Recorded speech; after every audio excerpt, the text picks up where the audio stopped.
majstrovstva sveta do 18 rokov, keďže tam sa dá predpokladať, že nás posilnia aj hráči zo Zámoria, ale už ale nepresná prihrávka. Tam aj Lepola. Larsen. Lepola mu vrátil puk. Napravo Jørgensen, napokon zrazená strela. Lepola vracia Larsenovi. Je to bez zákroku Husára v tejto presilovke. Ešte Lepola. Je ale privysoko.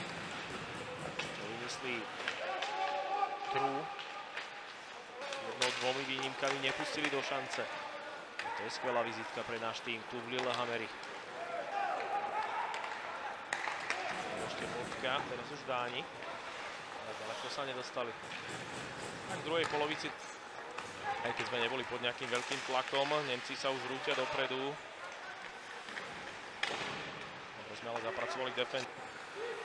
Lepšie vystihujú a neutralizujú nemeckú rozohrávku. Michal Plančár zvláda aj takéto fyzické záležitosti pri mantineli, má na to postavu. Sierny udržal útočné pásmo, na modrej Dedík. Bojoval Oňa Regináč.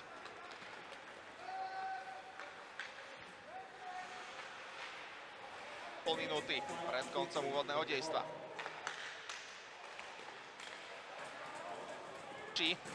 Následne ale preústený priestor, ktorý sa prepáliť nepodarilo. A pozor na rýchlo mnohých norských hráčov, ale výborné vypichnutie Tomáša Dedíka. Svoje štatistiky zveľadil a obohatil na 1+1. Nebolo mu ale dopriaté v tejto situácii. Následne ďalšia palebná príležitosť, tentoraz pre Tomáša Dedíka.